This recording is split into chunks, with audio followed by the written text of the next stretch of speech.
तो चलिए, group D के एग्जामिनेशन में आपने देखा है कि सेल चैप्टर से ये फिगर से आपके क्वेश्चन पूछे जा रहे हैं और आपको एनसीईआरटी का ही ये फिगर दिया जा रहा है। तो चलिए बात कर लेते हैं कैसे सवाल पूछे जा रहे हैं और किस टाइप के सवाल और एक्सपेक्टेड है जो पूछे जाने की संभावनाएं हैं। तो देखिए, ये फिगर सबसे पहले किसकी है भाई? इंडोप्लाज्मिक रेक्टिकुलम की है। अब ये इंडोप्लाज्मिक रेक्टिकुलम क्या है, तो पहले समझिए ये सेल की क्या है? अंग है, यानी कि कोशिकांग है, यानी कि सेल ऑर्गेनेल है। जिस प्रकार आपका हाथ हो गया, पैर हो गया, नाक कान क्या है? अंग है। उसी प्रकार ये कोशिका की क्या है भाई? अंग है। क्लियर हो गया पहली बात? ठीक है। अब देखिए, ये जो इंडोप्लाज्मिक जो रेक्टिकुलम है इसको हम दो पार्ट में बांटते हैं। एक होता है आपका स्मूथ इंडोप्लाज्मिक रेक्टिकुलम और एक होता है आपका रफ इंडोप्लाज्मिक रेक्टिकुलम। और आप इस फिगर में भी देख पा रहे होंगे, तो यहां पे आपको मिलेगा स्मूथ इंडोप्लाज्मिक रेक्टिकुलम और एक देखने को मिलेगा रफ इंडोप्लाज्मिक रेक्टिकुलम। ये दो पार्ट है इंडोप्लाज्मिक रेक्टिकुलम के। अब जिसको हम स्मूथ कह रहे हैं, यानी कि स्मूथ है, यानी कि वो सरफेस क्या होगा? क्लीन होगा। लेकिन अगर मैं रफ कह रहा हूं तो कोई रास्ता अगर रफ होता है यानी कि उबड़ खाबड़ होगा, तो रफ है इन द सेंस कि इस इंडोप्लाज्मिक के ऊपर आपको कुछ डॉट डॉट देखने को मिलेंगे। और ये डॉट डॉट क्या होता है? इसे आप कहते हैं भाई राइबोसोम। ठीक है, इसे आप क्या कहते हैं? राइबोसोम। तो पहला एक चीज ये क्लियर हो गया कि रफ इंडोप्लाज्मिक रेक्टिकुलम अगर आप कह रहे हैं, इसका मतलब ये है कि रफ इंडोप्लाज्मिक रेक्टिकुलम के ऊपर क्या प्रेजेंट होगा? राइबोसोम प्रेजेंट होगा। और स्मूथ इंडोप्लाज्मिक रेक्टिकुलम के ऊपर कुछ भी प्रेजेंट नहीं होगा। क्लियर है? ठीक है। अब देखिए, जो रफ इंडोप्लाज्मिक जो रेक्टिकुलम है इसके ऊपर क्या उपस्थित है? राइबोसोम। और राइबोसोम का काम क्या होता है? प्रोटीन का संश्लेषण करना। ठीक है, तो प्रोटीन का निर्माण कहां पे होगा? रफ इंडोप्लाज्मिक रेक्टिकुलम के ऊपर होगा। क्यों होगा? क्योंकि इसके ऊपर पाया जाता है राइबोसोम और राइबोसोम का काम क्या है? प्रोटीन का फॉर्मेशन करना। और स्मूथ इंडोप्लाज्मिक रेक्टिकुलम का काम क्या है? फैट एंड कार्बोहाइड्रेट का क्या करना? संश्लेषण करना, यानी कि उसका निर्माण करना। तो दो तीन चीजें आपको क्लियर हो गई भाई। आपको दो तीन चीजें मैंने ये कहा कि आपकी जो इंडोप्लाज्मिक रेक्टिकुलम है, एक बात देखिए, ये मैंने जब क्लास लिया था और फिगर के साथ मैंने आपको करवाई भी है, देख लीजिएगा एक बार। देखिए, इंडोप्लाज्मिक रेक्टिकुलम यानी कि अंतःप्रद्रवीय जालिका। तो अब यहां पे समझिए, पहले इसका स्ट्रक्चर को देख लीजिए कि ये कहां स्थित है। जैसे कि ये आपकी कोशिका है। ठीक है, कोशिका की ये मैंने फिगर लिया हो गया, ये आपका हो गया सेल वाल। ठीक है, ये हो गया आपका सेल वाल और ये हो गया आपका न्यूक्लियस। ठीक है, तो न्यूक्लियस से इस प्रकार से जालीनुमा स्ट्रक्चर आपको देखने को मिलेगी। इसी को आप कहते हैं इंडोप्लाज्मिक रेक्टिकुलम। और इसको हमने दो भाग बांट दिया कि जहां पे भी आपको डॉट डॉट डॉट डॉट मिलेगा वो हो जाएगा आपका रफ इंडोप्लाज्मिक रेक्टिकुलम, और यहां पे कोई भी डॉट डॉट नहीं मिल रहा तो ये हो गया आपका स्मूथ इंडोप्लाज्मिक रेक्टिकुलम। क्लियर है? रफ इंडोप्लाज्मिक रेक्टिकुलम के ऊपर क्या पाया जाएगा भाई? राइबोसोम पाया जाएगा। तो उसका काम क्या हो जाएगा? देखिए, अब डिटेल तो हम नहीं करेंगे, मेन उस फिगर पे हमें आना है। तो टू टाइप्स ऑफ इंडोप्लाज्मिक, यानी कि रफ इंडोप्लाज्मिक रेक्टिकुलम, वैसे इंडोप्लाज्मिक रेक्टिकुलम जिसकी सतह पे राइबोसोम पाया जाएगा। और राइबोसोम का काम क्या है? प्रोटीन का निर्माण करना। और स्मूथ इंडोप्लाज्मिक रेक्टिकुलम, उसके ऊपर राइबोसोम एब्सेंट होगा और इसका काम क्या है? कार्बोहाइड्रेट और फैट का संश्लेषण करने में ये मदद करती है। और यहाँ पे अगर आप देखेंगे तो जो केंद्रक है, यानी कि ये जो आप केंद्रक देख पा रहे हो, और कोशिका झिल्ली, यानी ये जो आपका कोशिका झिल्ली हो गया, इसी के बीच में जालीनुमा स्ट्रक्चर आपको पाया जाता है। यानी कि ये जो आप जालीनुमा स्ट्रक्चर जो देख पा रहे हैं, इसी जालीनुमा स्ट्रक्चर को क्या कहा गया? इंडोप्लाज्मिक रेक्टिकुलम कहा गया है।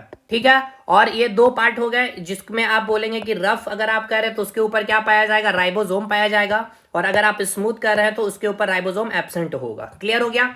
अब यहाँ पे एक और लाइन आपको लिखा गया है कि प्लांट सेल और एनिमल सेल दोनों में इंडोप्लाज्मिक रेक्टिकुलम पाई जाती है। ये हो गया क्लियर। अब आगे आ जाए, तो ये तो बात हो गई, लेकिन अब इस फिगर की बात कर ले। तो देखिए, जो आकृति के आधार पे होते हैं ना, देखिए अगर मैं यहाँ पे आपको दिखाऊं तो यहाँ पे बेस्ड ऑन शेप, यानी आकृति के आधार पर, ये ठीक है, किस आधार पर मैंने यहाँ पे इसको दिखाया है? आकृति के आधार पर इंडोप्लाज्मिक रेक्टिकुलम के जो घटक है, तीन घटक है। यानी कि घटक कहने का मतलब क्या है? कंपोनेंट। कंपोनेंट यानी कि इंडोप्लाज्मिक रेक्टिकुलम के कंपोनेंट बेस्ड ऑन शेप, यानी कि based on shape endoplasmic reticulum के जो कंपोनेंट है तीन है। एक है सिस्टर्नी, एक है टिब्यूल और एक है वेसिकल।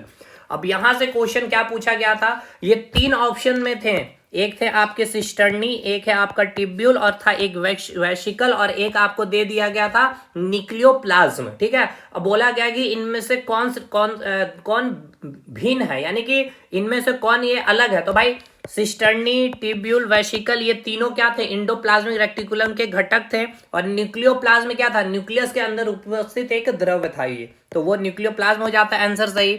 और इसमें आपको आगे क्या पूछे जाने की संभावनाएं है, तो देखिए इस फिगर को जब आप देख पा रहे होंगे तो ये हो गया आपका स्मूथ इंडोप्लाज्मिक रेक्टिकुलम। क्यों? क्योंकि इसके ऊपर क्या एब्सेंट होगा?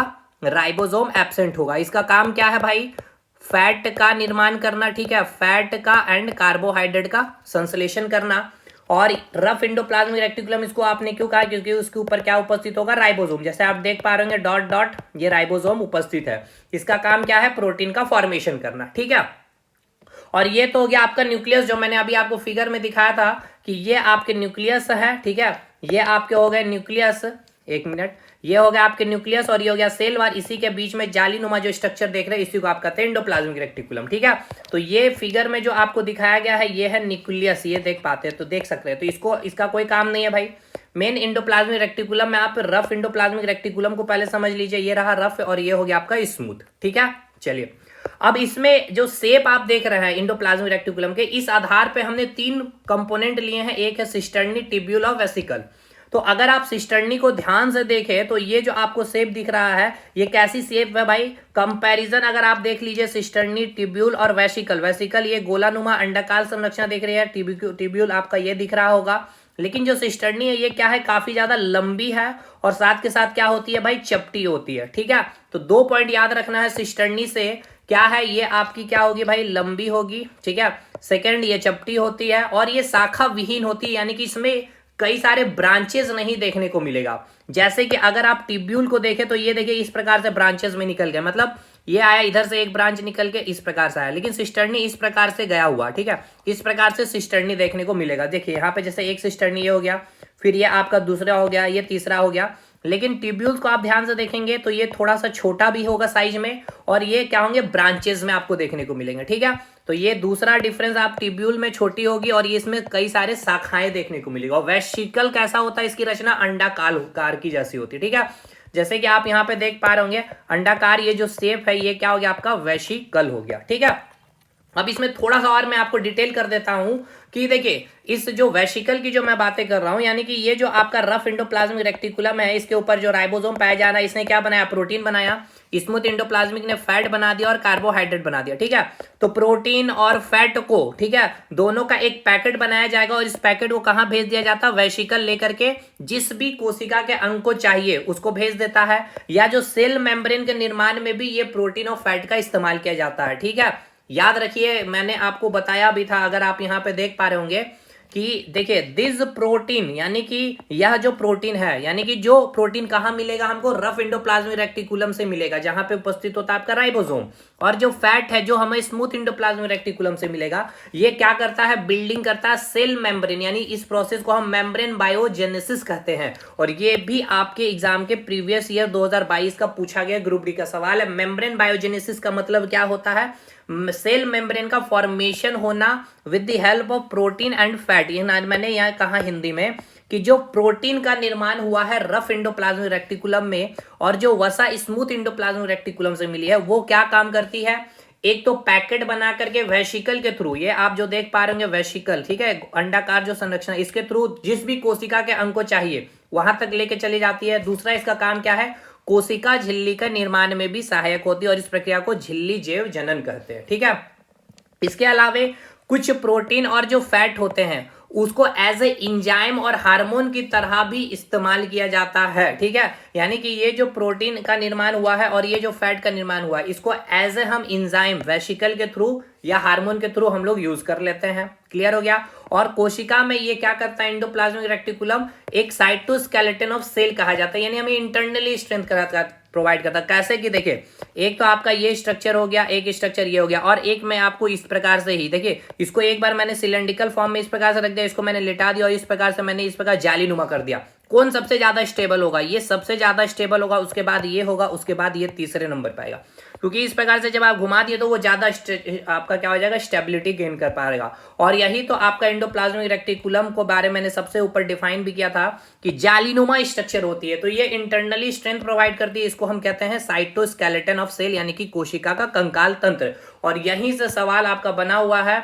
ये आपका फिगर आपका क्लियर हो चुका है। मैंने ये बताया था कि जो एंडोप्लाज्मिक रेक्टिकुलम, ये ऑलमोस्ट बहुत सारी जगह नहीं पढ़ाए जाते हैं। तो एंडोप्लाज्मिक रेक्टिकुलम को अगर बात किया जाए तो आकृति के आधार पर इनके 3 घटक होते हैं, सिस्टर्नी, ट्यूब्यूल और वेसिकल। मात्र इसके घटक से ही इस बार क्वेश्चन पूछ लिया गया। अब हो सकता है आगे डिटेल कर लिया जाए तो इसके शेप एंड साइज से पूछ लिया जाएगा। तो ये लंबी होती है, चपटी होती है, ब्रांचेस नहीं होती, ये छोटी होती है, इसमें ब्रांचेस होती है, इसकी स्ट्रक्चर अंडाकार नुमा होती है। और ये जो रफ एंडोप्लाज्मिक रेक्टिकुलम देख रहे हैं, इसमें जो प्रोटीन का निर्माण हुआ, इस प्रोटीन को जो दूसरे कोशिका के अंग को चाहिए वो कौन लेके जाएगा, ये वेसिकल लेके जाता है पैकेजिंग करके। इसमें जो फैट और कार्बोहाइड्रेट का निर्माण हुआ, ये फैट को भी लेके कौन जाएगा, ये वेसिकल के थ्रू ही जाता है, ठीक है। और ये प्रोटीन और फैट क्या करता है, सेल मेम्ब्रेन का निर्माण भी करता है, जिसको बायोजेनेसिस भी कहा जाता है। और एंडोप्लाज्मिक रेक्टिकुलम को हम क्या कहते हैं, साइटोस्केलेटन ऑफ सेल। क्यों कहते हैं ये मैंने आपको बता दिया। तो एक छोटी सी वीडियो थी। और देखिए ये मैंने ऑलरेडी क्लास में करा रखा भाई। और सेल चैप्टर में जिसको भी डाउट है, मैं आपको बोल रहा हूं कोई फी वगैरह नहीं है भाई। आप जाइए कमेंट सेक्शन में एक बार, और कमेंट सेक्शन में आपको एक लिंक मिल जाएगी। और 5 घंटे की क्लास है। और मैं आपके यकीन के साथ कहता हूं, आपने जहां भी पढ़ा होगा, जिस भी रेल राजा से पढ़ लिए होंगे या एसएससी के राजा से आप पढ़ लिए होंगे, उससे कई गुना अच्छा कंटेंट आपको मिल रहा होगा इस कमेंट सेक्शन में जो लिंक पड़ा होगा। केवल मैं अभी सेल की बातें कर रहा हूं, एक बार आप उसको देखिए। और फिर जब चैनल को खंगालिएगा तो बहुत सारे ऐसे टॉपिक्स हैं जो आपको बहुत अच्छे लेवल पे और बहुत अच्छी नई चीजें आपको जानकारी दी गई है। और मैं इसमें आपको एक झलक भी दिखा देता हूं। जैसे कि सेल मेम्ब्रेन के बारे में आपने पढ़ा होगा, बिल्कुल पढ़ा होगा। तो मैंने ये सेल मेम्ब्रेन का ये जो स्ट्रक्चर आप देख रहे हैं ना, इसके मैंने पूरे स्ट्रक्चर को समझाया है। यानी कि ये जो फॉस्फोलिपिड आप देख पा रहे होंगे, इसके जो बाई लेयर है, इस बाई लेयर को भी मैंने समझाया है, देख पा रहे होंगे ये फिगर को, ठीक है।